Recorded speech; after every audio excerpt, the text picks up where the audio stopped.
Então Jesus disse aos seus discípulos: Busquem em primeiro lugar o reino de Deus e a sua e justiça. também a luz de vocês diante dos outros. Portanto, vão e façam discípulos de todas as nações, batizando-os em nome do Pai, do Filho e do Espírito Santo. Bom dia a todos que estão conosco para estudar a Bíblia.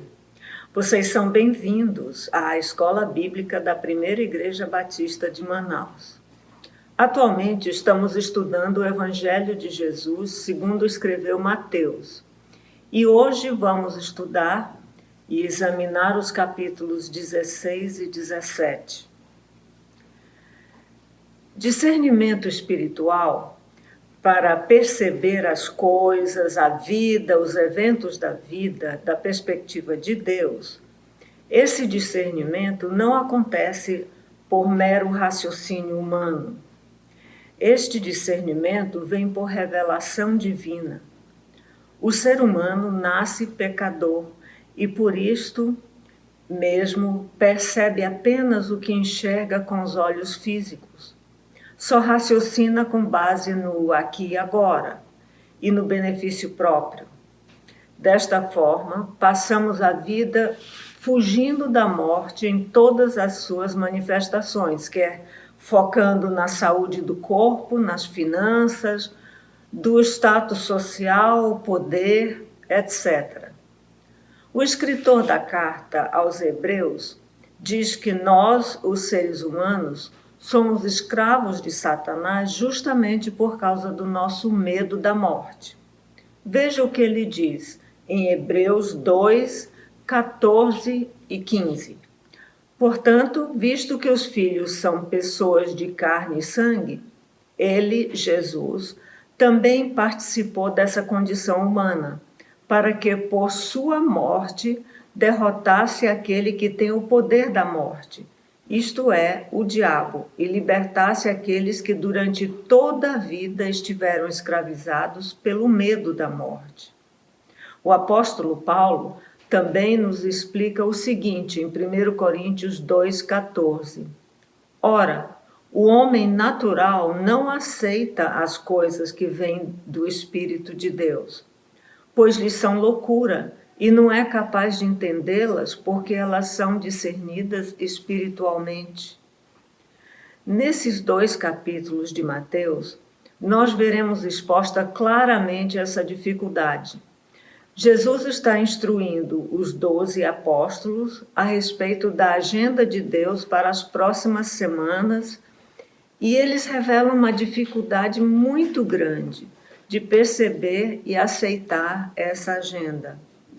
O plano de Deus simplesmente não cabe nos conceitos humanos deles.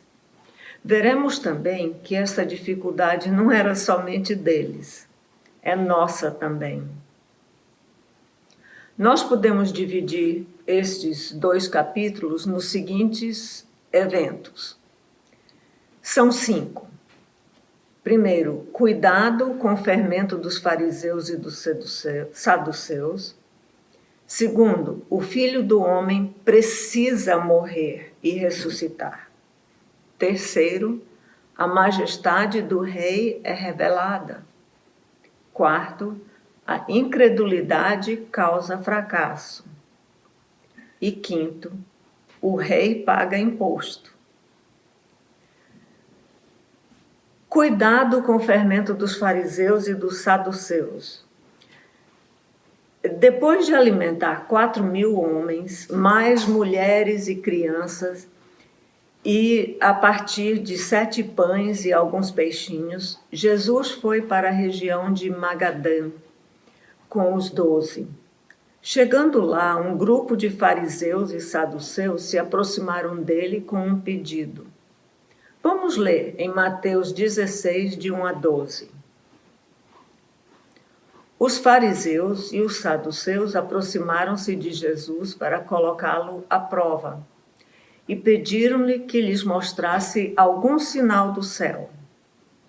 Mas ele lhes respondeu: uma geração má e adúltera pede um sinal, mas sinal algum lhe será dado, a não ser o sinal de Jonas. e deixando-os, retirou-se.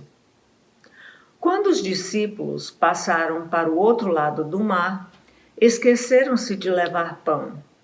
E Jesus lhes disse: estejam atentos e tenham cuidado com o fermento dos fariseus e dos saduceus.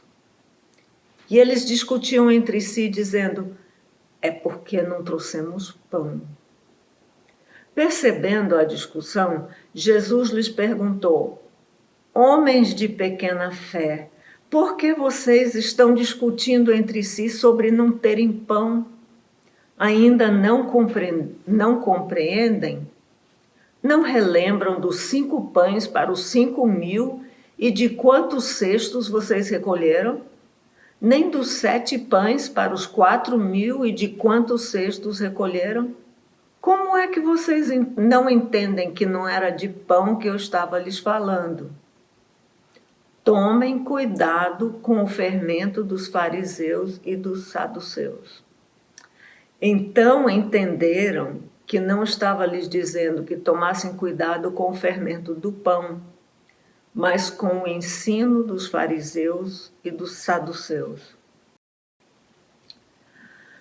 Fariseus, professores da lei, que haviam transformado a lei de Deus em uma lista enorme de pode e não pode. Lista esta que não interpretava a lei, mas a contornava e substituía. E o seu ensino colocava um fardo pesado sobre os que queriam agradar a Deus.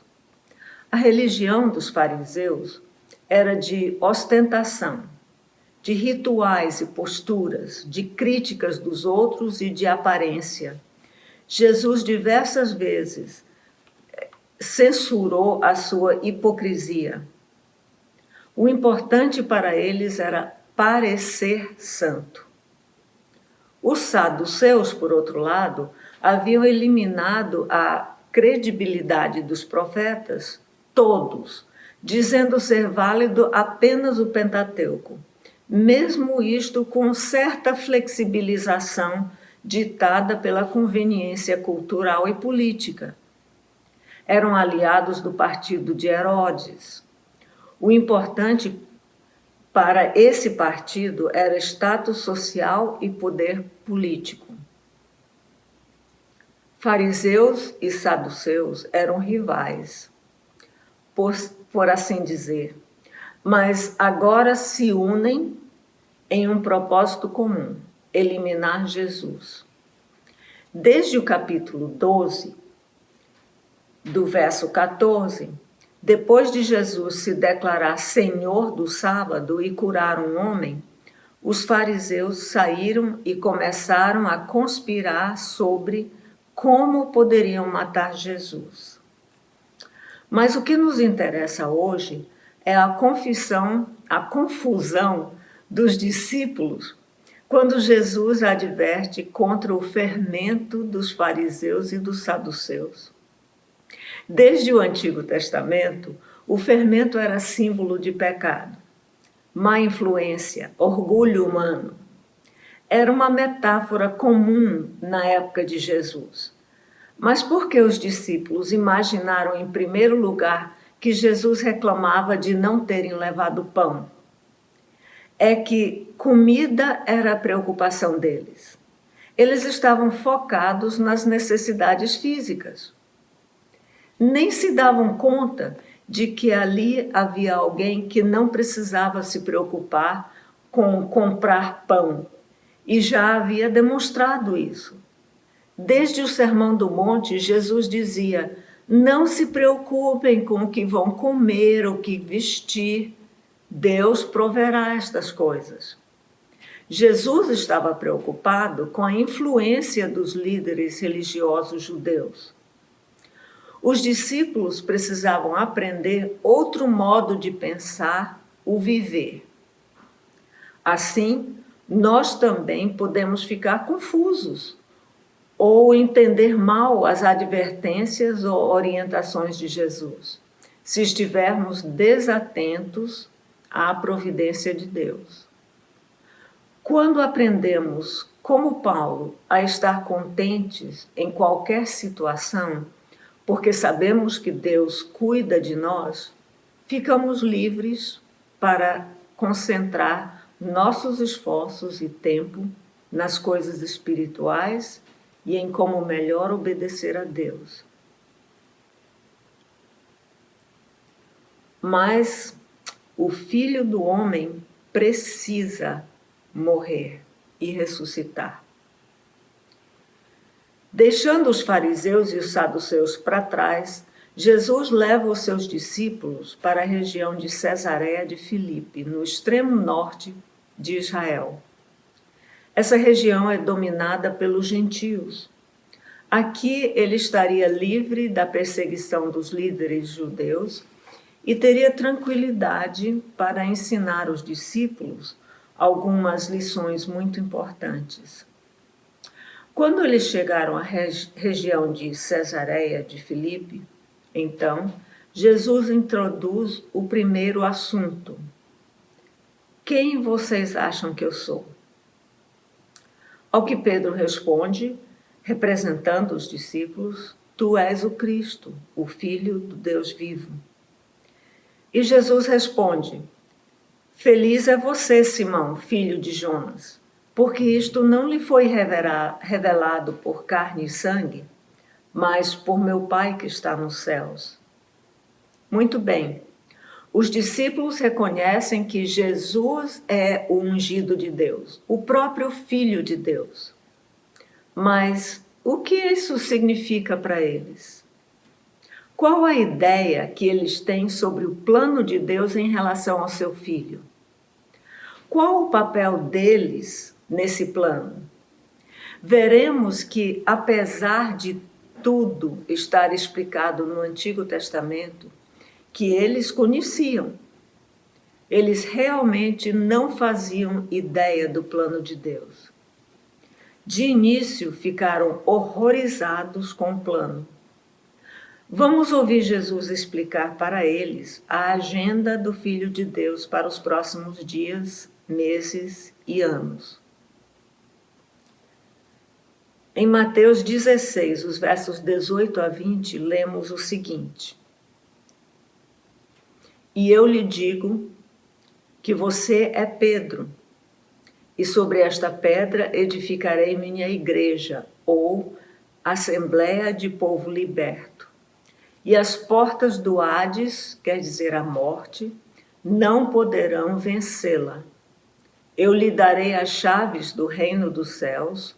O que você ligar na terra terá sido ligado nos céus, e o que você desligar na terra terá sido desligado nos céus.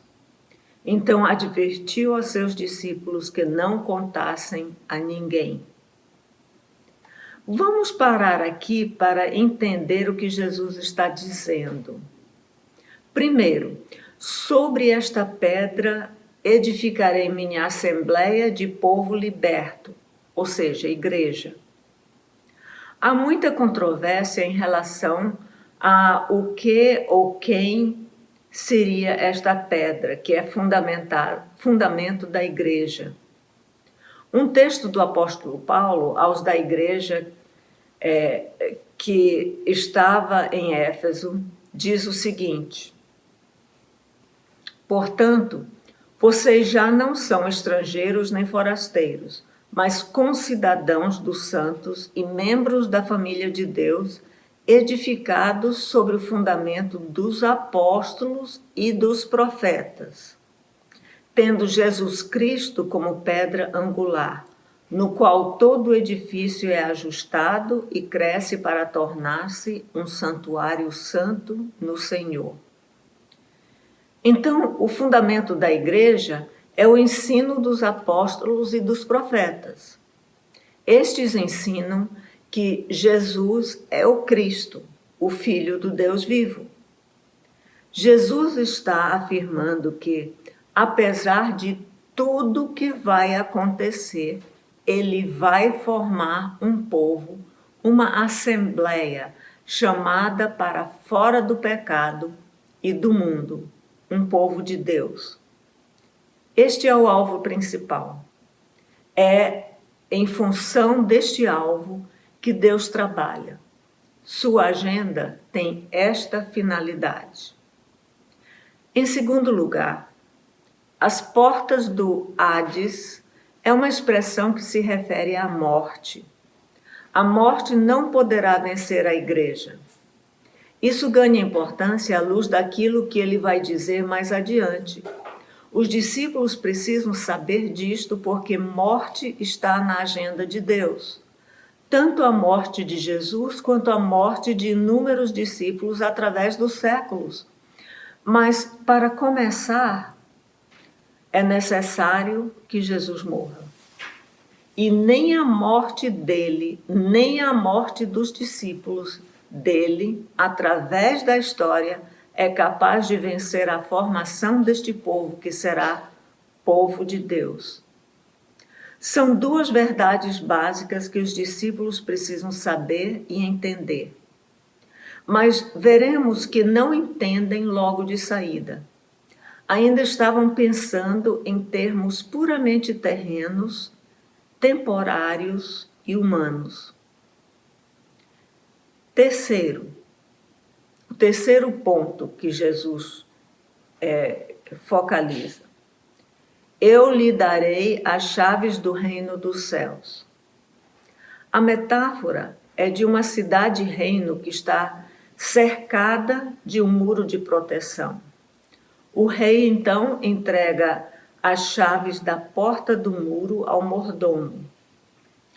Ligar ou desligar, na língua grega, tem a ver com permitir e proibir, ou liberar e prender. Note o tempo do verbo. O que você ligar na terra terá sido ligado no céu. Em outras palavras, o que você permitir na terra terá sido permitido no céu. Aqui Jesus está afirmando duas verdades. Primeiro, nem todos entram no reino. O reino dos céus é, sim, exclusivo, neste sentido. A palavra de Deus descreve os que não entrarão. E vocês podem olhar em 1 Coríntios 6, 9 a 11 e Apocalipse 22, 14 e 15. Em segundo lugar, Jesus está afirmando: Deus é quem estabelece os critérios para a entrada do reino dele. O mordomo que tem as chaves só obedece. Mas qual seria a chave? A chave é a pregação do Evangelho, a proclamação de que Jesus é o Cristo, o Filho do Deus vivo. E é realmente Pedro o primeiro que faz esta proclamação no dia do Pentecostes, na ocasião da descida do Espírito Santo, relatado em Atos 2. E depois é Pedro que faz a proclamação aos gentios na pessoa do centurião Cornélio, no capítulo 10 de Atos. Porém, a ordem de pregar o Evangelho é para todos os discípulos. Veremos isto quando chegarmos ao último capítulo de Mateus. Mas as chaves não serão entregues ainda. Jesus advertiu que não contassem a ninguém que ele era o Cristo. Por que será? Os teólogos apontam duas razões para Jesus pedir silêncio agora e depois da transfiguração, quando ele pede novamente. Em primeiro lugar, Jesus não era, e até esse ponto, até agora, não é um rei meramente político e humano. O reino dele não é deste mundo. Alguns entre o povo estavam prontos a proclamá-lo rei praticamente à força. mas não um rei espiritual, e sim um rei político que resolveria seus problemas econômicos, dando comida para todo mundo, e os libertaria do domínio romano. Por outro lado, havia os líderes religiosos que estavam prontos para matá-lo. Imagine a guerra que haveria se fosse proclamado agora, quando nem os discípulos entendiam direito as coisas, que Jesus é o Cristo. Então, Jesus precisava morrer e ressuscitar. E precisava fazer isso no dia e na hora que de fato aconteceu. Sendo o Cordeiro de Deus, ele precisava morrer na Páscoa. Em segundo lugar, os discípulos precisavam ficar quietos, e Jesus pediu silêncio, porque os próprios discípulos ainda não entendiam corretamente o significado de tudo que estava sendo revelado a eles. Veremos isto agora, mas antes eu quero fazer um comentário. Hoje, no afã de pregar o Evangelho, nós somos tentados a divulgar na mídia tudo que nós como cristãos fazemos. Queremos envolver todo mundo. Mais do que isso, a nossa carnalidade, muitas vezes, pede que sejamos vistos e reconhecidos. Mas isto nem sempre é conveniente para o progresso do reino. Há coisas maravilhosas acontecendo entre o povo de Deus e que, felizmente, a mídia não dá a menor importância ou atenção. Então, vamos recapitular a agenda de Deus que Jesus apresenta aos discípulos nesta ocasião. Primeiro, ele vai formar um povo para Deus. Segundo, nem morte impedirá que isto aconteça. Terceiro, este povo terá como base de tudo a aceitação de Jesus como o Cristo, o Filho do Deus vivo. E em quarto lugar, os discípulos terão a responsabilidade de mordomos. E Mateus, no verso 21 do capítulo 16, continua: desde aquele momento, Jesus começou a explicar aos seus discípulos que era necessário que ele fosse para Jerusalém e sofresse muitas coisas nas mãos dos líderes religiosos, dos chefes dos sacerdotes e dos mestres da lei, e fosse morto e ressuscitasse no terceiro dia. Então Pedro, chamando-o à parte, começou a repreendê-lo, dizendo: nunca, Senhor, isso nunca te acontecerá.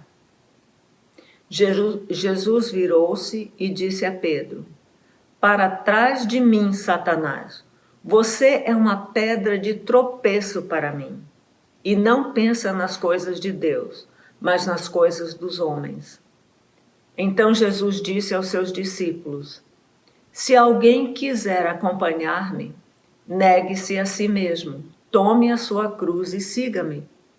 Pois quem quiser salvar a sua vida, perderá. Mas quem perder a sua vida por minha causa, a encontrará. Pois que adiantará o homem ganhar o mundo inteiro e perder a sua alma? Ou o que o homem poderá dar em troca de sua alma? Pois o Filho do Homem virá na glória de seu Pai com os seus anjos, e então recompensará cada um de acordo com o que tenha feito. Notem, em primeiro lugar, que Jesus disse que seu sofrimento, morte e ressurreição em Jerusalém eram necessários.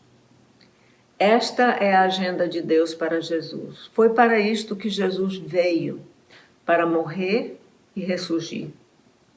Mas isto não cabe no conceito de Pedro e os outros discípulos, no conceito que eles têm do destino do Cristo, o ungido de Deus. O Filho do Deus vivo vai morrer? Ele provavelmente nem ouviu a palavra ressuscitar. Tropeçou na ideia de Jesus morrer. A ideia para ele é tão equivocada que ele ousa repreender Jesus. Então, Pedro leva uma severa repreensão do mestre. Jesus o chama de Satanás. Pedro está pensando como Satanás. E como Satanás vem tentar Jesus a não cumprir o plano de Deus. Não pensemos que porque Jesus obedeceu ao Pai e o fez voluntariamente, que foi fácil, ou que ele não sofreu de verdade. A perspectiva de morte era tão terrível para Jesus que no jardim ele suou como que gotas de sangue. Será que nós, discípulos, hoje podemos pensar como Satanás? Como seria isto? Jesus descreveu o erro de pensamento de Pedro. Você não pensa nas coisas de Deus, mas na dos homens. O caminho mais fácil e sem sofrimento, as soluções de problemas que não levam em consideração nem a vontade de Deus, nem as consequências para o semelhante, ações e atitudes comandadas por ideologias e filosofias puramente humanas, escolhas fundamentadas apenas na cultura pessoal ou em pressão da sociedade. Estas são maneiras de pensarmos como Satanás. É por isso que Paulo diz que precisamos passar por uma renovação em nossa mente. E isto só é possível com a ajuda do Espírito Santo. Lembram que falei na introdução que muitos passam a vida inteira terrena, fugindo da morte? Pois bem, o raciocínio de Jesus nesta passagem está relacionado a isto. Se nós passamos a vida terrena inteira só correndo atrás de coisas que achamos que podem melhorar nossa vida aqui, prolongar nossa vida aqui, no fim morreremos de qualquer forma. E será o fim, pois não aceitamos aquele que pode nos dar vida eterna. Por outro lado, se estivermos dispostos a até morrer por amor a Jesus, nossa morte aqui será simplesmente uma passagem para a vida eterna, que ele garantiu. E Jesus continua dizendo que quem quiser acompanhá-lo precisa negar-se a si mesmo, tomar a sua cruz e imitá-lo. Precisamos estar dispostos a andar o mesmo caminho que ele andou. Mas nós vamos ver agora uma cena maravilhosa. É o após a morte. É como se fosse uma amostra grátis da glória de Deus. A majestade do rei é revelada. Mateus termina o capítulo 16 com uma afirmação interessante de Jesus. Ele diz assim: garanto-lhes que alguns dos que aqui se acham não experimentarão a morte antes de verem o Filho do Homem vindo em seu reino. Então ele imediatamente relata o evento da transfiguração de Jesus.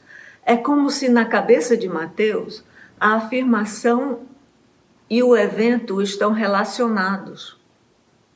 Vamos ler em Mateus 17, de 1 a 9, a respeito desse evento tão maravilhoso. 6 dias depois dessa afirmação, Jesus tomou consigo Pedro, Tiago e João, irmão de Tiago, e os levou em particular a um alto monte. Ali ele foi transfigurado diante deles.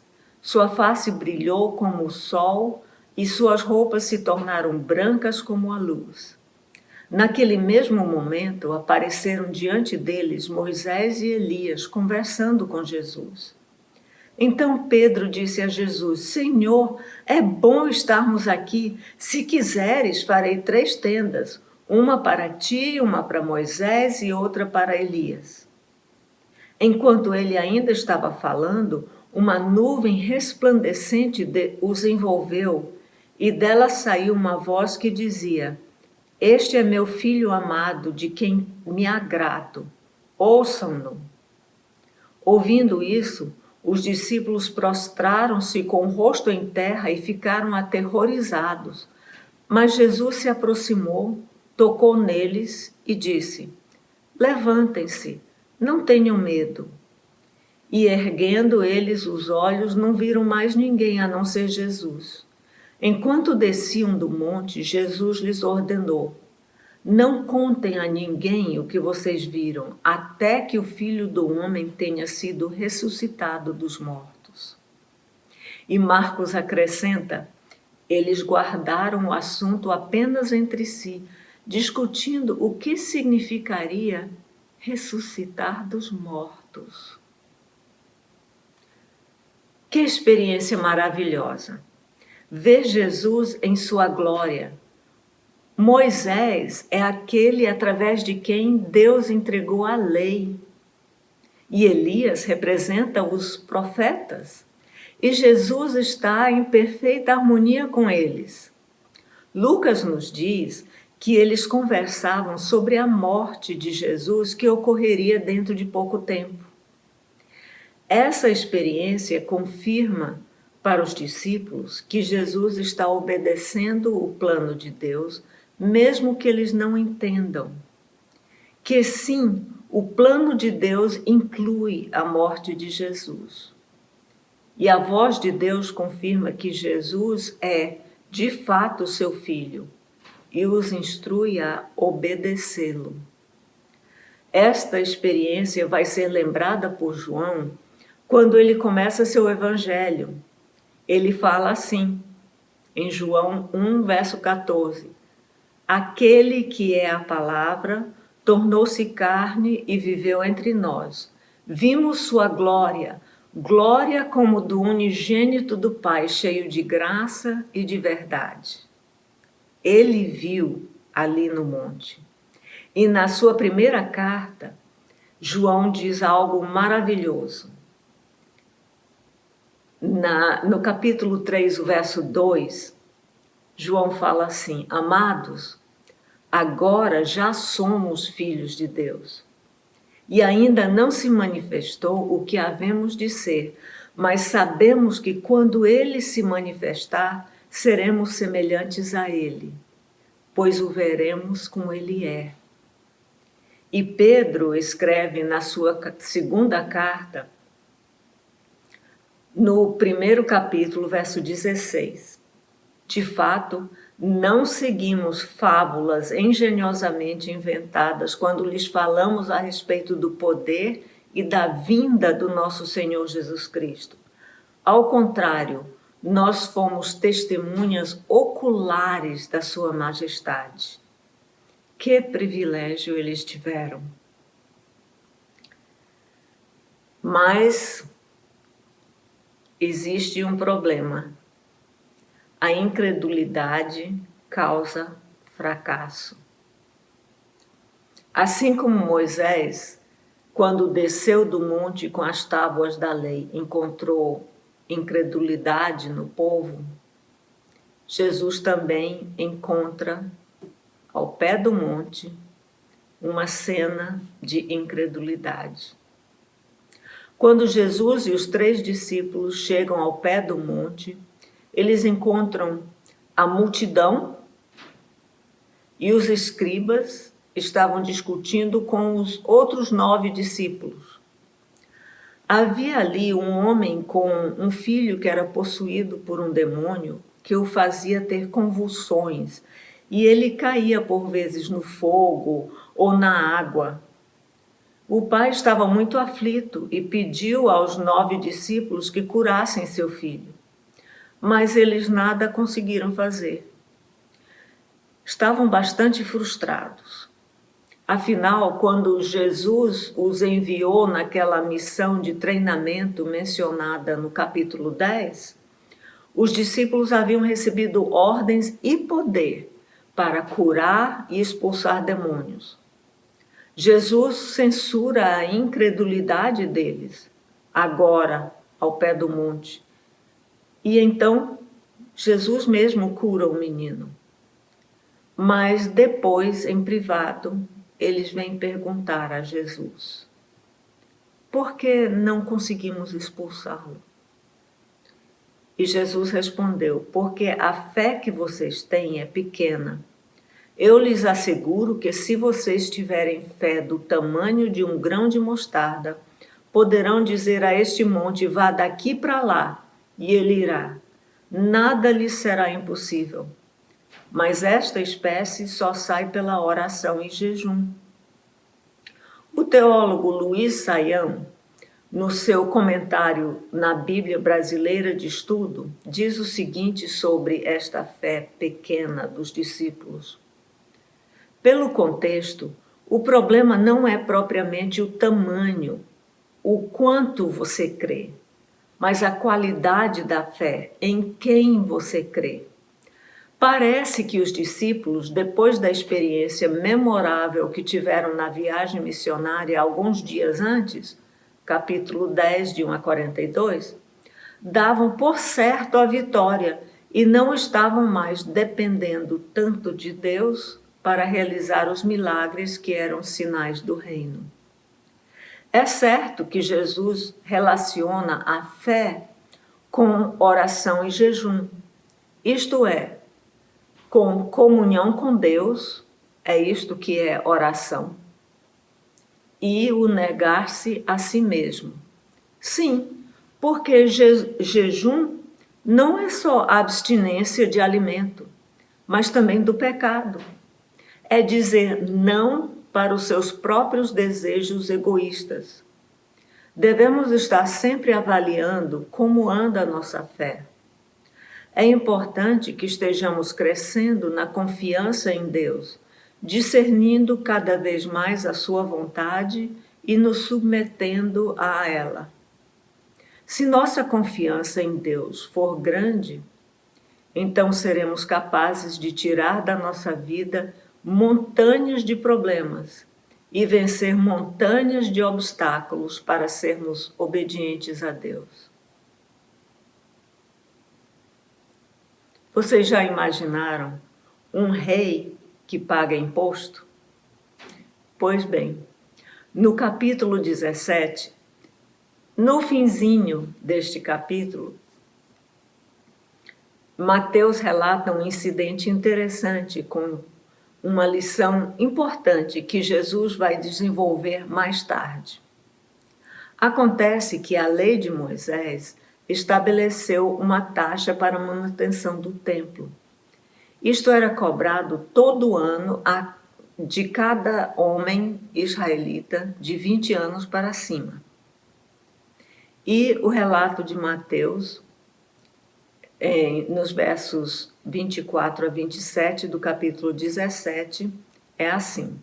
Quando Jesus e seus discípulos chegaram a Cafarnaum, os coletores do imposto de 2 dracmas vieram a Pedro e perguntaram: o mestre de vocês não paga o imposto do templo? Sim, paga, respondeu ele. Quando Pedro entrou na casa, Jesus foi o primeiro a falar, perguntando-lhe: o que você acha, Simão? De quem os reis da terra cobram tributos e impostos? De seus próprios filhos ou dos outros? Dos outros, respondeu Pedro. Disse-lhe Jesus: então os filhos estão isentos. Mas para não escandalizá-los, vá ao mar e jogue o anzol. Tire o primeiro peixe que você pegar, abra-lhe a boca e você encontrará uma moeda de 4 dracmas. Pegue-a e entregue-a a eles para pagar o meu imposto e o seu.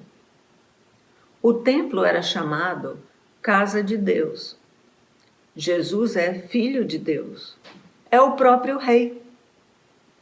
Mas ele paga o imposto para a manutenção de sua casa para não escandalizar os judeus. Que nós sigamos o seu exemplo na disposição de abrir mão de direitos que julgamos ter, para não causar escândalos naqueles que não têm como entender o direito que temos. Isto também é negar-se a si mesmo. Vimos hoje a dificuldade que os 12 discípulos de Cristo tiveram de entender e aceitar o plano de Deus para Jesus. Eu quero terminar citando o resto do texto do apóstolo Paulo na sua primeira carta aos crentes em Corinto.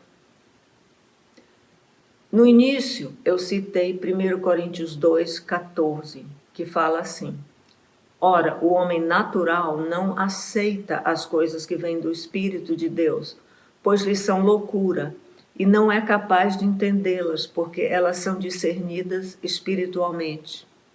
Mas o verso 15 completa: Mas quem é espiritual, por ser habitado pelo Espírito Santo, discerne todas as coisas, e ele mesmo por ninguém é discernido, pois quem conheceu a mente do Senhor para que possa instruí-lo? Nós, porém, temos a mente de Cristo. E eu pergunto tanto a mim como a você: como anda a renovação da nossa mente? Será que o conceito que temos de Cristo é de fato bíblico? Será que as expectativas que temos como seguidores de Jesus estão de acordo com aquilo que Deus de fato planejou e prometeu? Para o próximo domingo, nós vamos continuar nos capítulos 18 e 19. Seria muito benéfico se os irmãos lerem esses 2 capítulos. Que Deus abençoe a todos.